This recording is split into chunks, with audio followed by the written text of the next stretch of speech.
되었는데요. 우리 교회가 속한 고신 대한예수교 장로회 이 고신교단은 전국적으로 약 2,000여 교회가 있고 성도 수는 한 50만 명 정도 됩니다.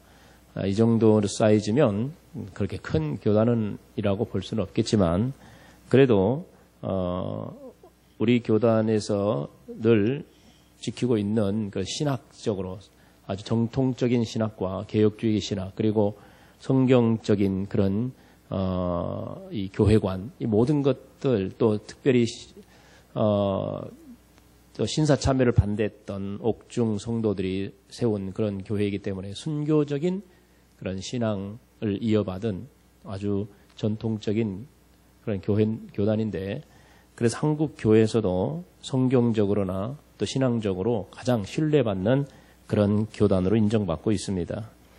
근본 총회 기간에도 보면은 사람들이 모여서 회의를 하면 언성도 높아가고 갈등도 생기기 마련인데 그러나 이번 총회에서 보면은 전혀 그런 모습이 없었고 오히려 웃음과 화평 그리고 아주 은혜로운 그런 분위기 속에서 모든 안건들이 잘 처리되었던 것을 볼 수가 있습니다.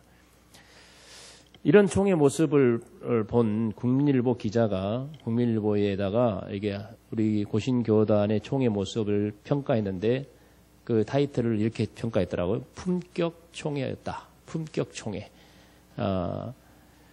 그런 칭찬적인 그런 기사를 올렸는데 그럴만하다는 생각을 했습니다. 총회 분위기 동안에 각자 자기 주장들을 내세우면서 이렇게 토론은 있었지만 그러나 어느 결론에 도달하면은 다 그 결론에 순복하는 그런 모습을 보여줬고 또 회의를 진행하는 가운데 있어서도 회원들의 어떤 프라이버시나 그들의 의견을 존중하고자 노력하는 그런 분위기도 있었고 그리고 발언한 사람들이 자신들의 어떤 행동이나 또 발언에 있어서 문제가 있었거나 잘못된 것이 있었다면 그 부분에 있어서 솔직하게 인정하고 나와서 사과하는 그런 성숙한 모습들을 보여주었습니다. 아마 이런 모습들을 보면서 국민일보 기자가 이런 평을 하지 않았을까 싶어요. 요즘 한국 교회 뿐만 아니라 또 특히 교단들이 모여서 하는 총회를 하는 걸 보면은 상당히 많은 실망스러운 모습들이 있거든요. 갈등이 많고 분쟁도 있고 그래서 사는 세상 속에서 사람 좋지 않은 모습들을 많이 보여주고 있는데 그런 반면에 우리 교단이 보여준 이 성숙한 모습은 그들에게 아주 품격 있는 그런 총회의 모습, 그런 교단의 모습으로 비춰졌을 것이라고 생각을 합니다. 우리 예수님께서 원하시는 교회의 모습은 어떤 모습일까요? 아마 이런 일치되고 화합된 이런 교회의 모습을 우리 주님께서도 원하시고 또 기뻐하지 않을까 생각합니다. 우리 예수님께서 제자들을 떠나서 하나님 나라에 들어가시기 전에 제자들만 두고 떠나시는 것이 못내 마음이 아팠고 걱정이 되셨습니다. 그래서 하나님 아버지께 간절히 기도했습니다. 두고 가는 제자들을 위해서 간절하게 기도하셨는데 그 기도의 내용이 요한복음 17장에 기록되어 있습니다. 요한복음 17장의 내용을 쭉 보면은 한마디로 그겁니다. 두고 가는 제자들이 하나가 되게 해달라고. 그 무엇보다도 하나가 되게 해달라고. 무엇보다도 사람의 심성을 잘 아시는 하나님께서 제자들의 마음이 분열되고 갈등이 있고 그러면은 아무것도 안 되잖아요. 그러니까 어쨌든지 하나가 되게 해달라고 간절히 기도하시는 그런 예수님의 기도의 내용을 볼 수 있습니다. 그중에 한 구절을 우리가 한번 보도록 하겠습니다. 요한복음 17장 22절 말씀 같이 한번 봅시다. 내게 주신 영광을 내가 그들에게 주었사오니 이는 우리가 하나가 된 것 같이 그들도 하나가 되게 하려 함이니이다. 아버지와 아들 예수님이 하나이듯이 또한 저 제자들도 하나가 되게 해달라고 간절히 기도하는 내용입니다. 오늘 본문 5절에서도 이렇게 말합니다. 너희로 그리스도 예수를 본받아 서로 뜻이 같게 하여 주사. 예수님을 본받아서 서로가 뜻이 같게, 뜻이 하나가 되게 해달라고 그렇게 말씀하고 있습니다.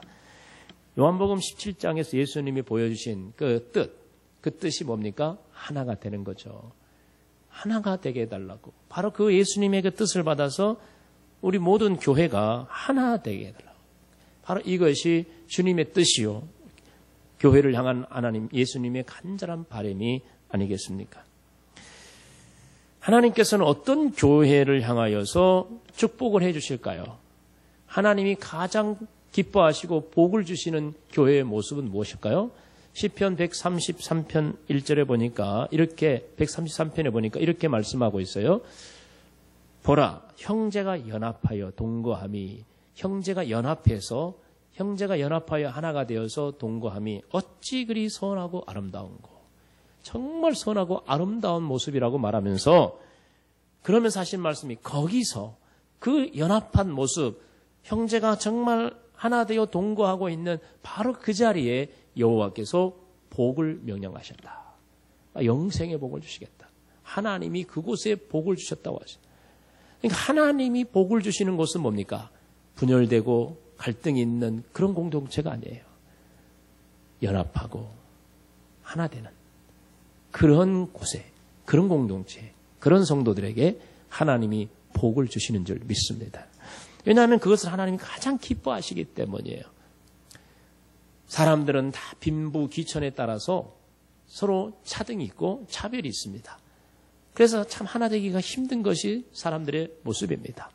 죄악된 인간들의 모습 중에 가장 특징이 차별 아닙니까? 그래서 이런 모습들에 있어서 하나님은 그런 차별을 뛰어넘어서 하나가 되길 원하시는 것입니다. 우리나라에 복음이 처음에 들어왔던 그런 때에 서울에 1890년대죠. 서울에 교회가 10개도 안 되는 그런 때에 미국의 세뮤얼 뮤어 선교사님이 지금 서울의 롯데호텔 근처인, 그때는 이 곤당골이라고 불렸답니다. 이 곤당골에 교회를 개척했어요. 근데 교회를 개척해서 한 2년 동안 성도들이 이렇게 한 1년쯤 됐을 때 성도들이 이렇게 많이 모이게 됐어요. 그러다가 이제 처음으로 나와서 예수 믿는 사람들에게 세례도 베풀었는데 1년 후에 세례를 베푼 사람이 누구였냐면 박성춘이라는 사람이었어요. 이 박성춘이라는 사람에게 세례를 베풀었는데 나중에 알고 보니까 이 박성춘이라는 사람은 뭐냐면 백정이었어요. 그 당시에 백정, 소잡고 돼지 잡고 이게 짐승 잡는 백정은 가장 천한 직업이었어요. 천민이었죠. 근데 그때만 해도 교회에 오는 사람들은 양반들, 또 물건 사고 파는 상인들, 이런 사람들이 주로 교회에 왔지 이런 천한 천민들은 교회에 올 수도 없었어요. 그런데 이 사람이 와가지고 세례까지 받았으니 교회가 발칵 뒤집히게 됐어요. 그래가지고 교인들 중에 일부가 뮤어 목사님에게 어떻게 이 천민에게 세례를 줄 수 있겠느냐, 그렇게 강하게 반론을 제기했을 때 뮤어 목사님은 우리는 다 죄인이고 하나님께서 우리 모든 죄를 다 용서해 주셨는데 어떻게 교회 안에 그런 신분의 차별이 있을 수 있겠느냐, 이건 아무 문제 없다 그러면서 오히려 당당하게 이렇게 말했을 때 그 교인들 반대하도 반감을 가졌던 무리들이 그럼 우리 나가겠다 해가지고 일부가 교회를 분열하고 나가버렸어요. 나가가지고 가까운 곳에 홍문동이라는 곳에 그들이 또 교회를 세웠어요. 그래서 세월이 지나갔는데 이 홍문동에 교회를 떠나서 분열해서 나갔던 그 사람들이 나중에 자기들의 행동이 잘못됐다, 교회를 분열해서 나가는 것이 하나님 앞에 이건 잘못된 것이었다는 것을 회개하기 시작했다. 잘못됐다고 생각해. 그래서 어떻게 해든지 두 교회가 다시 합했으면 좋겠다, 이런 기대를 가지고 있었는데, 근데 곤당골에 있는 그 교회가 나중에 화재가 나게 됐어요. 화재가 나서 교회가 다 타버리니까 할 수 없이 이제 가까운 홍문동에 있는 교회와 함께 예배를 드리게 됐어요. 그러면서 자연스럽게 교회가 합해지게 됐고, 그 무험 선교사님이 와서 다시 담임하게 되었다고 합니다. 근데 그렇게 하다가 나중에 이제 어떤 일이 있었냐면은 이 박성춘이라는 세례받았다는 이분이 나중에 교회에서 장로로 피택이 돼서 장로로 세워집니다. 그리고 동시에 누가 또 장로가 됐냐면 왕족, 그 당시 왕의 사촌 형제였던 왕족인 이재선이라는 분도 같이 장로에 비선돼서 임직하게 됩니다. 자, 보십시오. 한 교회에서 왕족, 가장 고귀한 신분이잖아요. 왕족과 그 당시에 가장 천한 신분인 백정 출신이 함께 장로가 된 거예요. 교회 지도자가 된 거예요. 이 백정에게 세례를 줬다는 것 때문에 분열이 일어났던 교회가 회개하고 하나님의 뜻을 받들여서 이제는 그를 교회 지도자로 세우게 돼요. 왕족과 천민이 교회에서는 다 하나가 된 것이죠. 이런 아름다운 모습이 우리 한국 교회사의 가장 아름다운 이야기로 지금도 남아있다고 합니다. 그렇습니다. 주님의 교회를 분열하는, 그것이 어떤 이유든지 간에 그것이 분열되어지는 것은 마귀의 역사예요. 그러나 성령 하나님께서는 어쨌든지 다시 하나가 되게 하시는 분이 성령의 역사인 줄 믿습니다. 우리 하나님도 가장 기뻐하시는 것은 분열이 아니라 하나됨인 줄 믿습니다. 그래서 예수님께서 가시기 전에, 승천하시기 전에 제자들 위해서 하나가 되게 해주십시오. 아버지와 제가 하나이듯이 저들이 서로 하나가 되게 해달라고 그걸 놓고 간절하게 기도하신 것이 아니겠습니까?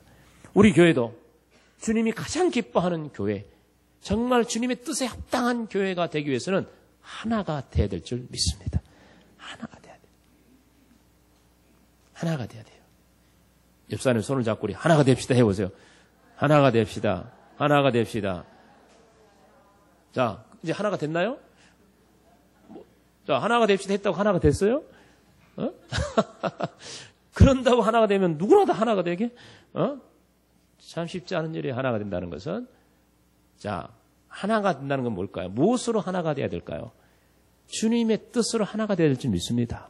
사람의 생각과 감정과 어떤 기준이 아니라 하나님이 정해 놓으신 하나님의 뜻, 하나님의 말씀으로 하나가 돼야 되는데, 오늘 우리 교회가 하나가 돼야 될 두 가지를 제가 말씀드립니다. 그 하나는 뭐냐면 한 마음과 한 입으로 고백하고 전하는 것입니다. 증거하는 것입니다. 한 마음과 한 입으로 증거하는 거예요. 오늘 본문 6절에 보니까 한 마음과 한 입으로 하나님 우리 주 예수 그리스도 아버지께 영광을 돌리게 하려 한다. 한 마음과 한 입으로 무엇을 마음에 갖고 무엇으로 고백해야 할까? 우리는 한 마음과 한 입을 가져야 돼요. 마음과 고백이 다르면 안 됩니다. 예를 들어서 마음에는 저 사람 진짜 싫어. 그런데 입술로는 사랑해요. 이거 완전 이선적이죠. 아니 가짜잖아요. 그러면 안 되잖아요. 마음과 고백이 같아야 돼. 이게 진실한 사람이잖아요. 네? 그죠? 여러분 여러분 진심으로 마음으로 진심으로 교회를 우리 한빛교회를 사랑하시죠? 그럼 입술로 고백이 저는 우리 교회를 사랑합니다. 고백할 수 있잖아요. 그죠? 마음으로는 싫어가지고 언제나 떠날까 하고 있는데 이거 사랑합니다. 교회 사랑합니다. 이렇게 말하는 건 위선이에요. 그런 것들은 결국 언젠가는 다 드러나게 돼 있어요. 위선적인 모습들은. 우리는 진짜 주님의 교회를 사랑해야 될 줄 믿습니다. 마음속으로 고백으로도 그렇게 해야 돼요. 주님이 이 시간 우리에게 네가 마음으로 다 모든 한빛교회 성도들이 다 같이 한 마음을 가져야 되고 또 한 입술로 고백해야 되는 것이 있다고 말씀하십니다. 우리 모든 한빛교회 성도들이 어느 한두 사람이 아니라 모두가 다 같은 마음, 이 한 마음을 가지고 그리고 또 다 같이 한 목소리로 고백해야 될 게 있어요. 그게 뭘까요? 다시 요한복음 17장으로 돌아가서 예수님께서 하나가 되게 해달라고 간절히 기도했다고 했잖아요. 바로 이게 교회를 향하신 하나님 아버지의 뜻이거든요. 자, 그러면 거기에서 예수님께서는 무엇으로 하나가 되게 해달라고 기도했을까요? 우리가 17장 23절을 보면은 알 수가 있는데요. 한번 본문 읽어보시겠습니다. 곧 내가 그들 안에 있고 아버지께서 내 안에 계시어 그들로 온전함을 이루어 하나가 되게 하려 함은 아버지께서 나를 보내신 것과 또 나를 사랑하신 같이 그들도 사랑하신 것을 세상으로 알게 하려 함이로소이다. 이 말씀은 그들로 온전함을 이루어 하나가 되게 하는 것은 뭐 때문이냐 하면 하나님 아버지가 우리를 예수님을 사랑하시고 또 이 제자들도 사랑하고 이 세상을 사랑하는 이 영혼을 사랑하신다는 이 하나님의 사랑을 이 세상 사람들로 하여금 알게 하는 것. 바로 이것으로 하나가 되게 하라는 거예요. 다시 말하면 하나님은 세상을 사랑하십니다. 하나님은 사랑하셔서 세상을 구원하기 위해서 하나님의 아들 예수님 이 땅에 보내시지 않았습니까? 이게 하나님의 사랑이에요. 우리가 하나가 돼야 될 것은 이 하나님의 사랑을 세상에 알리는 것, 전하는 것. 이것으로 하나가 돼야 돼요. 우리 마음속에 다 똑같은 마음을 가져야 돼요. 야, 하나님이 우리를 이렇게 사랑하시는데 이 사랑을 우리도 아직 모르고 있는 사람들에게 전해야 되겠다. 알려야 되겠다. 그래서 입술로 고백합니다. 세상을 향하여 하나님이 여러분을 사랑하십니다. 예수님이 당신을 사랑하셔서 십자가에 죽으셨습니다. 하나님의 사랑 안에 들어오십시오. 이렇게 우리 모든 성도들이 같은 마음을 가지고 같은 입술로 세상을 향하여 고백하고 증거하고 외쳐야 된단 말이에요. 이것으로 하나가 돼야 돼. 에? 이것으로. 몇 사람들만 하는 경우, 남은 구경꾼이 아니라 다 같이 같은 마음으로 같은 말을 이렇게 할 수 있어야 된다는 거예요. 우리 하나님이 죄인들인 우리를 얼마나 사랑하십니까? 그 사랑을 우리가 알려야 되지 않겠습니까? 요한복음 3장 16절 우리가 너무나 잘 아는 구절이잖아요. 한번 읽어볼까요? 하나님이 세상을 이처럼 사랑하사 독생자를 주셨으니 이는 그를 믿는 자마다 멸망하지 않고 영생을 얻게 하려 함이라. 하나님이 이 세상을 이처럼 하나님의 아들 독생자 예수님을 이 세상에 보내시고 죽게 하기까지 우리를 사랑하셨다. 이런 엄청난 하나님의 사랑, 이 세상에 어디 그런 사랑이 있어요? 이 사랑 여러분만 알고 있으면 안 되잖아요. 알려야 되지 않겠어요? 모르는 사람들에게. 예수님께서도 이 하나님의 사랑이 얼마나 큰지 세상 사람들에게 그 사랑을 증명해 주셨는데 무엇으로? 죽음으로. 죽음으로 하나님의 사랑을 증명하셨어요. 그래서 로마서 5장 8절에 이렇게 말합니다. 한번 같이 읽어보죠. 우리가 아직 죄인 되었을 때에 그리스도께서 우리를 위하여 죽으심으로 하나님께서 우리에 대한 자기의 사랑을 확정하셨다. 우리가 아직 죄인이에요. 하나님의 사랑 받을 자격이 없는 우리들이었어요. 그런데 하나님이 우리를 사랑하셨고 그래서 예수님을 보내주셨고 예수님은 자신의 목숨을 내어주시면서까지 하나님이 우리를 얼마나 사랑하시는지 증명해 주셨어요. 이게 하나님의 사랑이에요.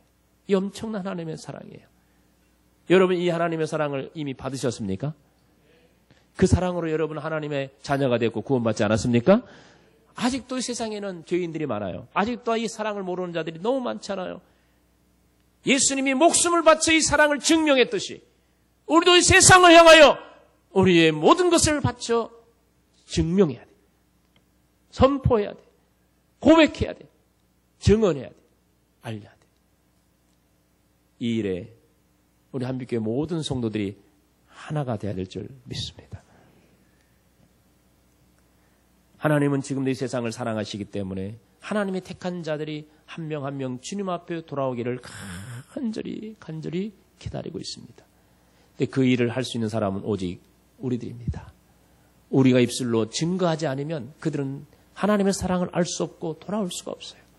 그렇기 때문에 우리는 계속해서 이 하나님의 사랑의 전령사가 되고 사랑의 증인이 돼야 돼요. 그래서 우리 교회가 존재하는 이유, 우리 한빛교회가 이곳에 존재하는 목적이 무엇인가에 대해서 저는 늘 말합니다. 바로 그 영혼을 구원하여 주의 제자로 삼는 것. 이것이 바로 우리 한빛교회가 여기에 존재하는 이유요 목적입니다. 세상의 영혼을 구원하여 주님의 제자로 삼는 거예요. 그리고 이 사명을 감당하기 위해서 우리 교회뿐만 아니라 이런 사명을 감당하는 많은 교회들을 이 땅에 재생산하고 세워가는 것이 우리의 비전입니다. 그러기 위해서는 우리 교회가 먼저 모교회가 되어 힘있는 교회가 돼야 된다.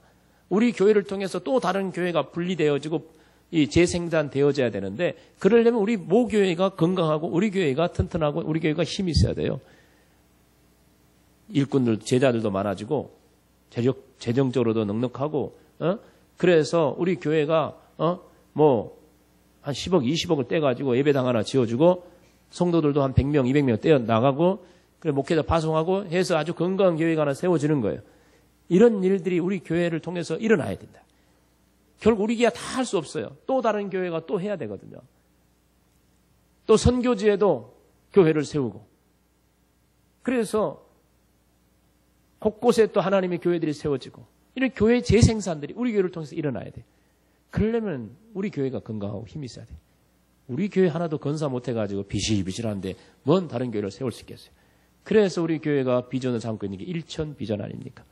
먼저 1,000명의 성도를 우리가 출석하고 1,000명 정도가 되고 그러면 그 정도의 일꾼들이 세워지고 또 그 정도 되면 또 재정적으로도 준비되어지면 얼마든지 교회를 재생산할 수 있는 힘 있는 교회가 되어지겠다라는 생각에서 1,000명. 1,200명도 아니고 1,500명도 원하지 않아요. 1,000명만. 왜 근데 그렇게 힘든지 모르겠어요. 1,000명은 새로 200명도 안 돼가지고 맨날 피시피시. 언제부터 200명이 1차 목표인지 몰라.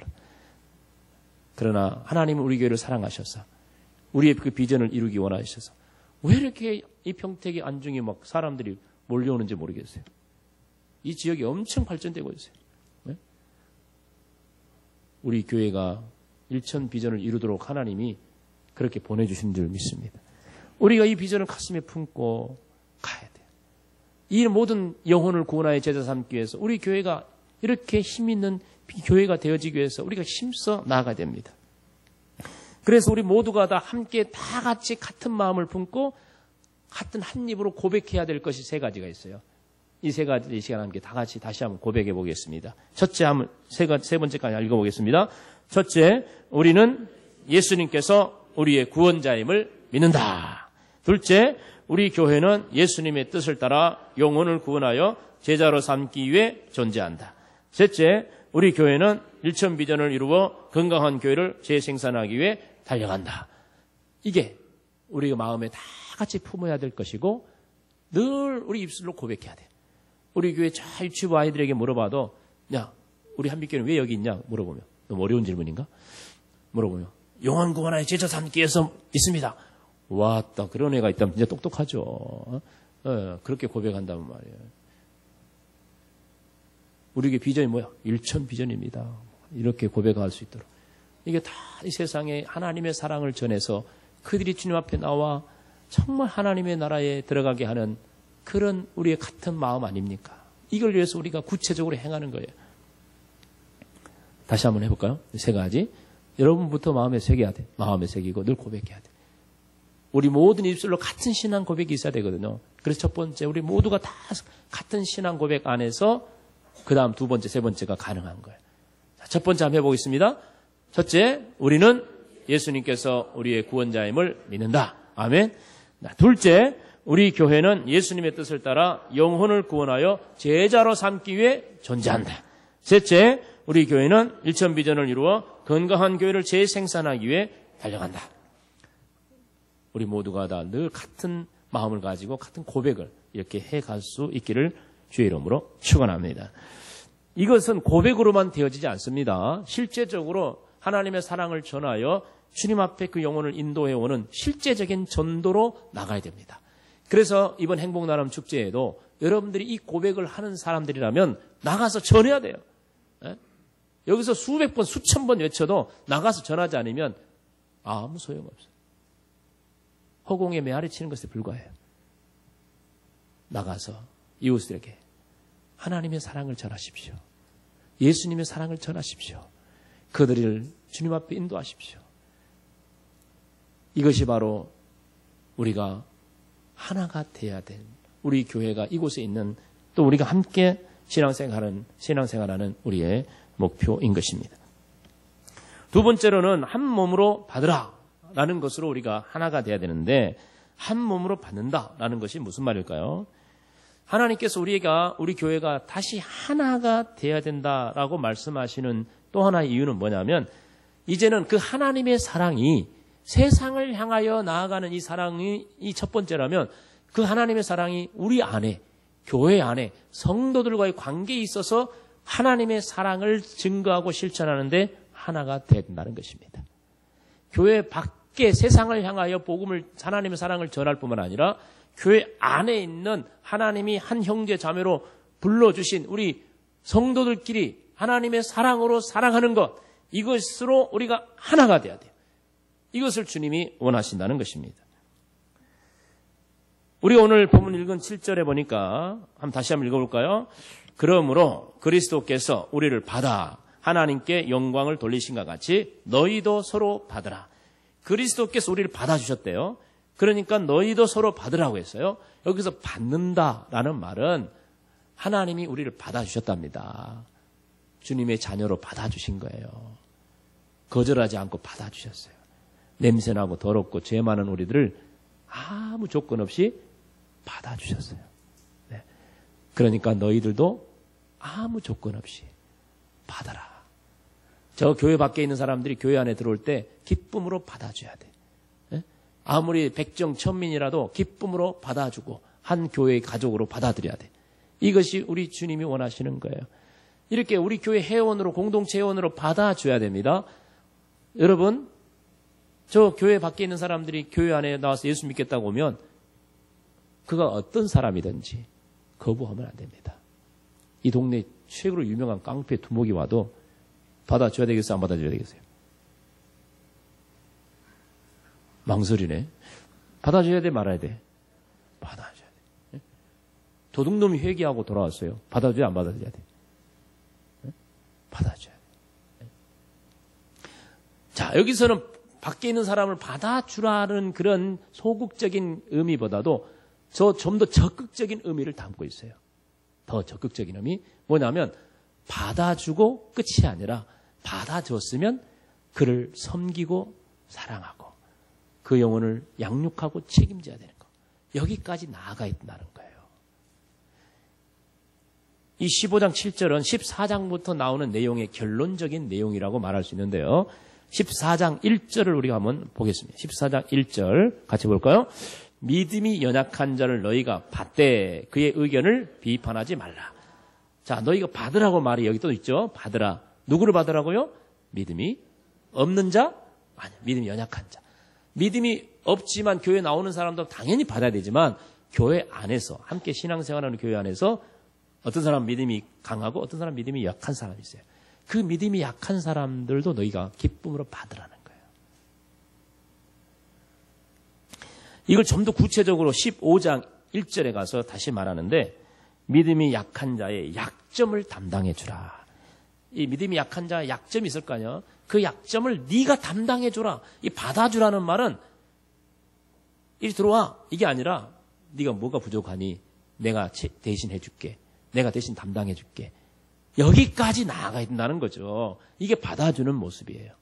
받아주는 거예요. 여러분, 교회는 한 몸입니다. 성경에서 교회를 비유할 때 한 몸으로 비유했어요. 이렇게 제가 최병철이라는 한 몸이 있잖아요. 이 한 몸은 교회를 말해요. 한빛교회를 말하는데 이 몸 안에는요, 눈, 코, 입, 손, 발 이런 지체가 있어요. 보이지 않는 속에 여러 장기들도 있고 이런 것들이 다 갖춰짐으로 건강한 몸이 되는 것입니다. 우리 교회 안에 한 몸입니다. 여러분들은 그 몸의 구성원인 지체들입니다. 그러니까 손이 말하기를 발로 필요 없어. 발 잘라서 나가라. 발이 좀 마음에 안 든다고 냄새 난다고 발가락 냄새 난다고 너 잘라서 나가라. 그러면 그 다음부터 무슨 소리인지 알아요? 장애인 소리 들어요. 다른 건 다 건강해도 다리 하나 없다고 장애인이 되는 거예요. 손이 다 건강하다고 할 때 다리 하나 없으면 아무리 싫어도 그 싫은 그 지체가 기능을 잘 하지 못하면 온 몸이 다 장애인이 되는 거예요. 한마디로 우리 교회의 한 영혼 한 영혼은 우리 모두가 다 한 지체가 되어 책임을 져야 돼. 서로를 돌아봐야 돼. 그러므로 모두가 건강하게 될 수 있도록 해야 된단 말이죠. 네. 그렇기 때문에 우리는 한 몸으로서 모든 지체를 받아줘야 됩니다. 그리고 그를 책임지고 돌봐야 됩니다. 그 영혼을 붙잡아줘야 됩니다. 이것이 바로 우리가 해야 될 일이에요. 믿음이 약한 자를 돌봐줘야 됩니다. 바로 이것이 사랑이 넘치는 교회의 모습인 것입니다. 네. 예수님께서도 바로 내가 너희를 사랑했으니 너희도 서로 사랑하라고 요한복음 13장 34절에 말씀하고 있어요. 너희는 서로 사랑하라고 계속 말합니다. 근데 교회에서는요, 때로는요, 보면은요, 끼리끼리 뭉치는 사람들도 있어요. 끼리끼리. 친한 사람들이 끼리 모여요. 끼리끼리. 또 어떤 사람은 개인주의. 자기 혼자만 다 있어요. 혼자 조용히 와서 예배드리고 조용히 사라져. 누가 와서 인사하면은 빨리빨리 막 갈 생각만 해요. 절대 접근, 노터치야, 노터치. 다가가지도 않고 다가오는 사람 반기지도 않고. 네, 개인주의. 끼리끼리도 마찬가지. 몇 사람 잘 모여. 몇 사람은 잘 어울리는데 또 다른 사람이 그 무리 속에 들어가지 못해요. 이런 모습들은 교회 안에 건강한 모습이 아니에요. 우리들은 누구에게나 다 오픈할 수 있어야 돼요. 누가 우리 집에 찾아왔어요. 띵동 인터폰이 울렸어요. 화면에 얼굴이 뜨잖아요. 그 얼굴이 별로 반갑지 않은 사람이야. 한 교회 교인, 하루에 한빛교회 집사님인데 별로 반갑지 않은 사람이야. 그럴 때 어떻게 해요? 없는 척하고 딱 사라져요. 아무 말도 없는 척하고. 근데 띵동 또 울렸어요. 너무 친한 집사님이 왔어요. 얼른 와! 그러면 문 활짝 열어줍니다. 이러면 되겠어요? 안 되겠어요? 되겠어요? 안 되겠어요? 돼요? 안 돼요? 안 돼. 네? 우리는 한 가족이잖아. 싫은 사람, 좋은 사람 어디 있어? 네? 물론 사람이 감정의 동물이니까 좀 좋아하는 사람, 좀 안 좋아하는 사람 있겠지만 안 좋아하면 좋아하려고 노력해야 돼요. 어찌하든지 서로 하나가 되려고 노력을 해야지 계속 차별을 두고 계속 멀리할 생각만 하면은 주님이 기뻐하지 않습니다. 이 말씀에 대해서 예수님께서 어느 정도까지 심하게 말씀하는지 아세요? 14장, 우리 다시 한번 14장 10절을 한번 보십시다. 14장 10절을 같이 한번 읽어보겠습니다. 내가 어찌하여 내 형제를 비판하느냐? 어찌하여 내 형제를 업신여기느냐?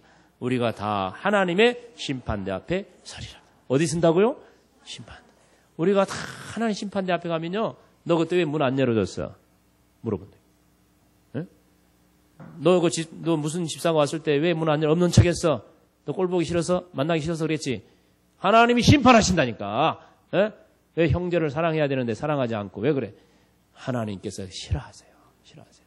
마음을 열고 기쁘고 받아들여야 돼요. 우리는 다 하나님 앞에 심판대 앞에서요. 우리가 한 행위에 대해서 다 고백해야 돼요. 에? 책망받고 부끄러운 고백을 하지 않도록 해야 합니다. 다시 14장 15절을 다시 한번 읽어보시죠. 14장 15절. 만일 음식으로 말미암아 내 형제가 근심하게 되면 이는 내가 사랑으로 행하지 아니함이라. 그리스도께서 대신하여 죽으신 형제를 내 음식으로 망하게 하지 말라. 이 로마서는 로마에 있는 교회에 보낸 편지거든요. 근데 로마 교회에 문제가 하나 있었는데 그거 뭐냐면 이 로마라는 도시는 이 우상을 많이 섬기는 도시이기 때문에 이방인들은요. 하나님 안 믿는 사람들은요. 온갖 신에게 제사를 많이 드려요. 제사를 드릴 때 음식을 준비해놓고 우리 제사드리듯이 거하게 차려놓고 제사를 드린다고요. 제사 드리고 나면 그걸 갖다가 먹거나 시장에 갖고 나와서 팔기도 해요. 근데 다시 교회에 와서 예수를 믿고 교회 다니니까 우상을 섬기지 말라. 그러니까 우상에게 바쳐진 제물도 먹지 말라. 이렇게 이제 가르치거든요. 그러니까 믿음이 있는 사람들은 우상에게 바쳐진 제물이라 그러면 안 먹어요. 그런데 이제 갓 교회 나온 사람은 그런 분별력이 없어. 그러니까 우상에게 바쳐진 것인지 알면서도 막 먹는 거예요. 그것을 보고 믿음이 강한 자들이 업신여기는 거예요. 저 봐라, 저 우상에게 바쳐진 제물도 먹는다. 예수 믿는 사람이 그러면 안 돼. 막 그렇게 무시하고 업신여기고 막 그러는 거예요. 이제 교회 나온 이제 초신자인데 뭘 알아? 그런데 그걸 가지고 막 책망하고 그래요. 이런 분위기가 교회 안에 있었단 말이에요. 그러니까 그거에 대해서 지금 말씀하시는 거예요. 음식을 가지고 그 형제를 근심하게 하지 말라. 상처받게 하지 말라는 거예요. 무슨 음식? 우상에게 바쳐진 거예요. 그것보다 더 중요한 거 있어요. 그건 뭐냐면 그리스도께서 대신하여 그 사람을 위해 죽었다는 거예요. 예수님이 목숨을 바쳐서 그 영혼을 구원했는데 그깟 우상에게 바친 재물 하나 먹었다고 업신여기고 무시하고 상처받게 해서 교회 밖으로 다시 나가게 만들 거냐? 그게 교회가 할 일이야? 그거에 대해서 말씀하시는 거예요. 오늘날 우상에게 바쳐진 재물은 뭘까요? 여러분들도 제사 음식 같은 거 먹죠? 먹을 수도 있고 안 먹을 수도 있고 어떤 사람은 절대 안 먹지만 어떤 사람은 먹기도 하고 그래요. 먹고 안 먹고가 중요한 게 아니에요. 여기 있는 분들이 술, 담배 하시는 분도 없지 않아 있을 거예요. 손 들어보랄까? 절대 안 들지. 술 마신 사람 손 들어봐요. 그러면은 절대 손 안 들지. 왜 안 들죠? 들었다가는 창피하니까. 그래, 술 마시면 안 된다는 거 알아요. 근데 누군가가 알았어. 제가 집사를 보니까 가끔 한 잔씩 한다. 집사가 돼가지고 술 마시냐고 뭐라 그래요. 막 그럼 이 사람은 아직 믿음이 약해서 끊지 못하고 있는데, 그것 때문에 고민하고 있는데, 옆에 와가지고 그냥, 술 마신다고 담배 못 끊었다고 막 야단치고 막 그렇게 책망하고 막 그러는 거예요. 그러니까 이분이 나중에는 상처를 받았어요. 상처를. 나도 알고 있는데 안 된잖아. 안 되는 거 가지고 자꾸 그러니까 상처를 받아가지고, 아휴, 나 교회 가기 싫다 해가지고 슬슬 교회를 안 나오기 시작하더니 나중에 안 나오고 그랬어요. 주님이 말씀하십니다. 네 잘했다. 교회 다니는 사람이 그래 담배 피우고 술 마시면 안 되지. 진짜 네 쫓아내길 잘했다. 그렇게 주님이 칭찬하시겠어요? 그 말씀이 아니잖아 지금. 술 마시고 담배 피우는 게 뭐가 중요하냐. 내가 그 영혼을 위하여 죽었는데, 내가 그 영혼을 구원하기 위해서 죽었는데, 내가 그 한 영혼 교회에 나오기 위해서 내가 죽었는데, 너는 고작 그거 가지고 쫓아내버려 다시? 어떻게 그럴 수 있냐는 거예요. 뭐가 중요하는 거예요? 영혼이 구원받는 것이 중요하다는 거예요. 네? 우리 윤기호 집사님 참 오랜만에 살았네. 반가워요. 집사님 너무 좋은데 윤기호 집사님한테 전화를 했어요. 그래, 집사님 얼굴 보고 싶어요. 그러니까 딱 뭐라 하는지 아세요? 네? 내가 교회 좀 안 가랬더니 교회에서 한빛교회 성도들이 나 이제 교회 안 나온다고, 교회 안 다닐 거라고 막 이렇게 이야기를 하더라는 이야기를. 자기는 회사가 바빠가지고 못 나온 건데 교인들은 몇 번 안 나갔다고 윤기호 집사님이 이제 교회 안 나온단다 이렇게 소문이 났다나. 그래가지고 나 절대 아닌데 이상하게 그런 얘기가 들린다고 막 화를 내시더라고. 누가 그런 말 했어요? 실족당하잖아. 저렇게 나오실 건데. 앞으로 잘 나오실 거잖아요. 그죠? 네. 일이 주일날도 막 일하고 막 그러다 보니까 어쩔 수 없이 못 나오시는 건데 마치 나오기 싫어서 안 나오는 것처럼, 교회 안 다니는 것처럼 우리가 생각하고 말해버린 거죠. 우리 예수님께서는 우리 윤기호 집사님을 구원하기 위해서 십자가에 죽으셨는데, 저 한 영혼을 살리기 위해서 목숨을 바쳤는데, 우리는 교회 몇 번 안 나왔다고 매도시키고 교회 안 나오는 것처럼 이제 완전히 팽개치고 이래가지고 상처받게 하고 되겠냐고 말이에요. 네? 그래 되겠냐고. 주님이 목숨 바쳐 한 영혼 살렸는데 그거보다 더 값진 게 어디 있어요? 그거보다 더 중요한 게 뭐가 있냐고. 그 사람이 어떤 사람이든 어떻게 살고 있든 우리는 다 품어야 될 줄 믿습니다. 다 품어. 주님의 십자가에 목숨 바쳐 산 이 영혼도 구원하신 분이야.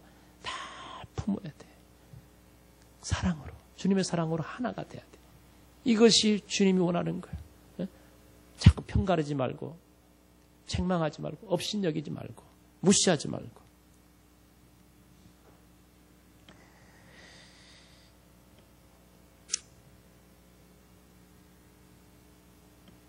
그래서 베드로전서 4장 8절에도 무엇보다도 뜨겁게 서로 사랑하라. 사랑은 허다한 죄를 덮는다고 했어요. 사랑은 덮는 거지 까발리는 게 아니에요. 알면서도 덮어주는 거예요. 부족한 줄 알면서도 덮어주는 거예요. 이해해 주는 거예요. 네? 그러면서 그분이 돌아오기를 때를 기다리는 것이, 이게 사랑의 모습이 아니겠습니까? 우리가 이렇게 예수님의 뜻을 따라서 하나님의 사랑을 세상에 알리고, 그리고 또 교회 안에서 성도들을 정말 주님의 십자가의 사랑으로 사랑하고, 이렇게 밖으로 전하고 안에서 사랑하는 이런 걸로 우리가 하나가 되어지면 결국은 어떻게 되냐면 뭐가 되겠어요? 교회가 부흥하겠죠? 여러분, 교회가 부흥하는 것보다도 더 중요한 게 있는데 그게 뭐냐면 하나님이 영광을 받으신답니다. 그래서 오늘 6절, 7절에 계속 두 번이나 반복되는 것, 네가 한 마음과 한 입으로 하나님과 주 예수 그리스도의 아버지께 영광을 돌리게 하라. 영광을 돌리게 하라. 7절에도 우리를 받아 하나님께 영광을 돌리신과 같이 우리가 주님의 사명을 따라서 복음을 전하고 또 성도를 내 목숨처럼 소중하게 여기고 사랑할 때 누가 영광을 받으시냐면 하나님이 영광을 받으실 줄 믿습니다. 우리가 그렇게 하나가 될 때 우리 교회를 통해 하나님이 영광 받으실 줄 믿습니다. 우리 한빛교회가 하나님의 수치스러운 교회가 아니고 부끄러운 교회가 아니라 하나님의 자랑이 되는 교회, 하나님이 영광을 받으시는 기쁨이 되는 교회가 되어질 수 있기를 바랍니다. 그렇게 해야 돼요. 오늘 오후에 저희 유임식이 있습니다. 유임식, 새삼스럽게 하는 유임식 이상하게 느껴지기도 하는데 저는 유임식을 하면서 하나 간절하게 바라는 게 있어요. 유임을 받는 저나 저를 위임하여 세운 여러분들이나 우리는 한 교회, 한빛교회를 섬기는 자들입니다. 우리 모두가 다 하나가 됩시다. 저나 여러분이나 하나가 되기로 다짐하는 날이 됩시다. 바로 세상을 향하여 하나님의 사랑을 전하는 마음으로, 그리고 우리가 성도들을 내 몸처럼 사랑하는 마음으로 하나가 되기로 우리가 함께 다짐하는 그런 기회가 되면 좋겠어요. 그래서 오늘 통해서 다시 한번 우리가 힘을 얻고 거듭나는 그런 축복의 날이 되어지기를 주의 이름으로 축원합니다. 우리 마지막으로 고린도서 1장 10절 한번 읽고 마치겠습니다. 형제들아, 내가 우리 주 예수 그리스도의 이름으로 너희를 권하노니 모두가 같은 말을 하고 너희 가운데 분쟁이 없이 같은 마음과 같은 뜻으로 온전히 합하라. 아멘. 그럼 기도하십시다. 오늘 주신 말씀을 기억하면서 우리 교회가 주님이 원하는 대로 하나가 되게 해달라고 함께 합심하여 기도합니다.